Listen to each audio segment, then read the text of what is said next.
c'est ahuri que le mouvement, les démocrates de Côte d'Ivoire, a lu dans la presse l'appel d'une ambassade étrangère dans différents pays, notamment africains, à l'endroit de volontaires africains pour constituer, selon elle, une légion étrangère destinée à combattre aux côtés des forces ukrainiennes dans la guerre qui oppose l'Ukraine à la Fédération de Russie.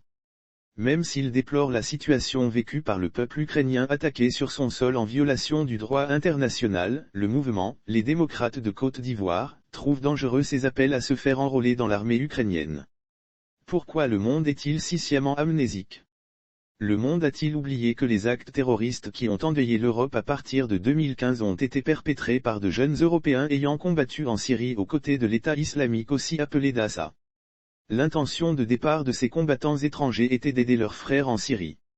Mais, revenus dans leur pays d'origine, ils lui ont appliqué les techniques terroristes apprises en Syrie, posant ainsi d'énormes problèmes de sécurité nationale. Pourra-t-on maîtriser la trajectoire de ces candidats africains ou autres qui iront combattre en Ukraine? Ne risquent-ils pas de faire l'objet d'endoctrinement par des groupes extrémistes ou mafieux ou autres, transnationaux, et être utilisés à leur retour pour changer dans leur pays d'origine les régimes politiques? A-t-on oublié que c'est revenu d'Algérie où il a participé à la guerre en tant que soldat de l'armée coloniale que Gnassingbé Eyadema a renversé Sylvanus Olympio? Son exemple n'a-t-il pas fait école encore récemment en Afrique? A-t-on oublié aussi que les rebelles Touaregs qui ont permis aux terroristes djihadistes de prendre pied dans le nord du Mali et de déstabiliser ce pays sont d'anciens combattants de l'armée de Kadhafi? Avec ses appels à aller combattre auprès des troupes ukrainiennes et qui rappellent un modus operandi bien connu, n'assiste-t-on pas à une manœuvre fine de fabrique de combattants par des mains obscures pour déstabiliser des États? A-t-on pensé à tout cela avant d'encourager les ressortissants européens comme africains à aller combattre en Ukraine aux côtés des forces ukrainiennes? Il ne faut pas jouer avec le feu parce qu'il brûle. Eu égard à cela, le mouvement, les démocrates de Côte d'Ivoire, trouve totalement irresponsable qu'un élu de la nation, en Côte d'Ivoire, déclare vouloir aller combattre en Ukraine si l'opportunité se présentait pour lui. Les attitudes ubuesques deviennent dénuées de tout bon sens lorsqu'elles ne s'appuient pas sur de solides connaissances historiques et géopolitiques et en prospective stratégique. L'Afrique n'est pas en guerre et sa voix est celle de la paix par le dialogue. L'Afrique n'a déclaré la guerre à aucun État. Les opinions publiques sont, certes, libres mais le camp de l'Afrique politique est celui de la paix et du dialogue. De tous les continents, l'Afrique est le seul qui, pendant ces 60 dernières années, a été le terrain des luttes d'influence entre puissances qui lui ont imposé des objectifs stratégiques qui ne sont pas les siens, avec leurs manœuvres subtiles et parfois ouvertes d'attaque, seules ou par des coalitions sous mandat onusien.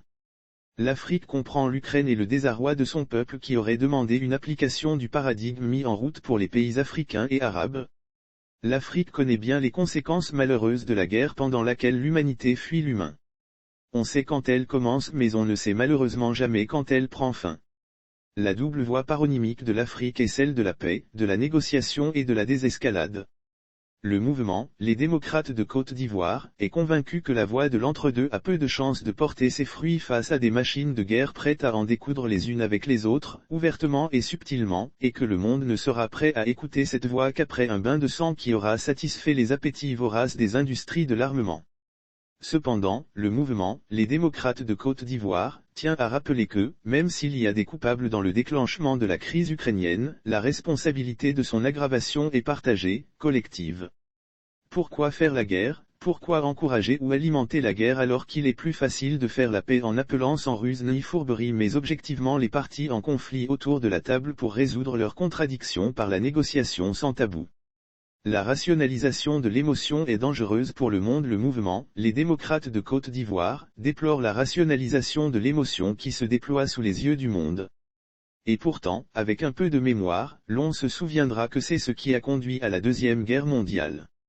Le mouvement, les démocrates de Côte d'Ivoire, trouve dommage que le monde soit embarqué dans une rationalisation de l'émotion portée sur les ailes de la guerre d'influence dans un contexte d'endettement massif, lesquelles émotions, guerre d'influence et endettement massif, avant la Seconde Guerre mondiale, s'appelaient ressentiment, sentiment de revanche, crise économique, expansionnisme impérialiste vorace et rapace. Le mouvement, les démocrates de Côte d'Ivoire, déplore aussi que l'écroulement des économies et des régimes et la faillite des États soient érigés, depuis un certain nombre d'années, en objectif tactique pour maintenir une domination sans partage. Cette stratégie est militaire et fonctionne comme un rouleau compresseur destiné à broyer tout ennemi, à le faire abdiquer et à le pousser à signer sa reddition d'une manière populaire ou militaire. Elle est bien loin du caractère humanitaire et démocratique qui sert à sa justification et qui permet de la vendre par le marketing politico-diplomatique. La pensée politique africaine a, ces dernières années, malheureusement, colonisé les relations internationales marquées par une démocratie vantée et vendue mais soutenue par la promotion de la pensée unique privative de libertés et de la dynamique dialectique. La destruction des instruments de la coopération internationale, une arme de destruction massive. Le mouvement, les démocrates de Côte d'Ivoire, s'inquiètent de la destruction systématique des instruments de la coopération internationale en représailles à l'annexion de l'Ukraine par la Fédération de Russie pour, selon elle, garantir sa sécurité avec le rapprochement à ses frontières des infrastructures militaires de l'Organisation du Traité de l'Atlantique Nord, OTAN. Cette destruction des instruments de coopération internationale est, en elle-même, une arme de destruction encore plus dévastatrice que la guerre elle-même. C'est un élément de plein droit de la guerre asymétrique et de la guerre proxy. Il y a ainsi des risques de faire s'effondrer le système économique mondial pour que, de ce chaos, émerge un nouvel ordre plus avantageux. Ce que l'on ignore, c'est que ce chaos constructeur au pendant à la fois politique, économique et militaire peut totalement transformer le visage du monde, détruire le village planétaire que le monde a mis tant de temps à construire et faire ressurgir le règne des empires et des économies fermées sur eux, dans les limites de leur domination. L'autarcie veut prendre le pas sur l'ouverture. Sous nos yeux, le protectionnisme se métamorphose, s'adapte aux instruments du XXIe siècle, capture les esprits pour que collectivement le monde pousse l'ouverture vers la porte de sortie. Son arme principale, la guerre dont la réprobation empêche les esprits de voir clair dans son jeu et de prendre le recul nécessaire.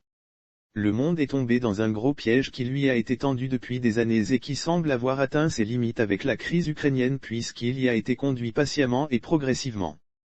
Partir d'Afrique ou d'ailleurs combattre en Ukraine ou combattre en Ukraine même ne semble pas la meilleure option puisque cela fait la part belle à ceux qui veulent détruire la mondialisation pour mettre en place un nouveau système qui pourrait mieux servir leurs intérêts. En Ukraine se joue l'avenir de la mondialisation, le destin qui se joue avec la crise ukrainienne, au-delà des hommes et des deux États officiellement en conflit, c'est celui de la mondialisation telle que l'on l'a connue jusque-là, avec l'interdépendance entre les États et l'intégration du monde, la réduction des obstacles à la circulation des produits, des monnaies et des idées.